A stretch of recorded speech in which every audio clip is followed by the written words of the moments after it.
Programang ito ay rated SPG. Striktong patnubay at gabay ng magulang ang kailangan. Maaaring may masiselang tema, lengguwahe, karahasan, sexual, horror o droga na hindi angkop sa mga bata.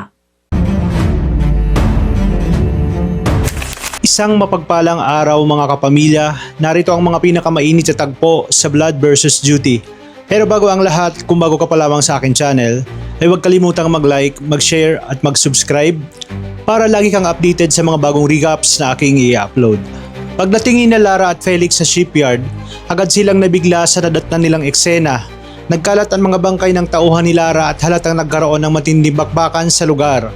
Ngunit mas lalong nag-init ang ulo ni Lara nang malaman niyang nawawala na si Dato Rakman. Hindi niya matanggap na may nakaagaw pa rito sa kanila. Agad namang sinabi ni Felix na may hinala siya kung sino ang may kagagawa ng lahat.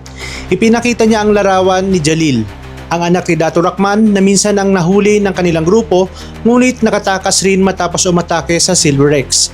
Dahil dito, galit na galit ang intusan ni Lara si Felix na hanapin si Dato Rakman kahit anong mangyari dahil hindi siya papayag na muli itong mabigo. Samantala, emosyonal naman ang naging pagkikita ni Jalil, Jamila at Dato Raman. Matapos ang lahat ng pinagdaanan nila, mahigpit nilang niyakap ang isa't isa pangdama ang labis na saya at pag-aalala. Sa wakas ay ligtas nang nakabalik si Dato Rakman sa kanyang pamilya. Habang abala naman ang lahat, balak sanang tawagan ni Usman si Marcos upang sabihin na nasa pangangalaga na ni Jalil si Dato Rakman. Ngunit bago pa niya magawa iyon, dumating si Ahmad, kinausap siya ng pribado. Dito sinabi ni Ahmad na kailangan niyang tulungang protektahan si Jalil dahil may mas mahalaga itong misyon bilang si Major Alan Espina. Nagtaka naman si Usman kung ano talaga ang nangyayari. Nilinaw ni Ahmad na hindi pa maaring malaman ang buong katotohanan. Ang laban na kanilang kinakaharap ay malaki kaysa sa inaakala nila. Kaya kahit malapit si Marcos sa kanya, kinakailangan niyang ilihim ang tunay na pagkatao ni Jalil dahil sa pakiusap ni Ahmad. Napilitan si Usman na manahimik at suportahan ang misyon ni Jalil. Makalipas nito, kinausap naman ni Jalil ang kanyang ama at tinanong kung may ideya ba kung sino ang nasa likod ng paulit-ulit na pagdukot sa kanya. Ngunit sinabi na lamang ni Dato Rakman na wala siyang alam kung sino ang may kagagawa nito at kung bakit siya pinupuntirya.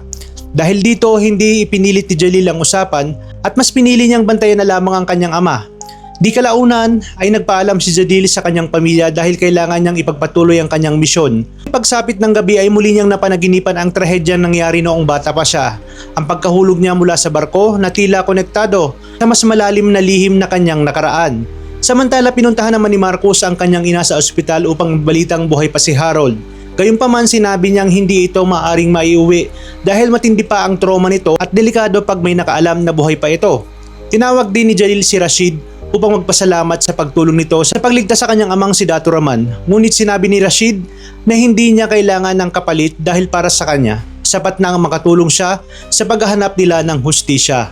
Habang iniisip ni Dato Raman kung sino ang tunay na may kagagawa ng lahat, hindi pa niya alam na si General Carillo, ang half-brother ni Colonel Lapelion, ang nagpapatuloy ngayon sa mga dating plano ng kanyang kapatid. Nang makabalik si Usman sa headquarters, agad siyang tinanong ni Marcos kung nahabol ba niya ang kumuha kay Dato Rakman.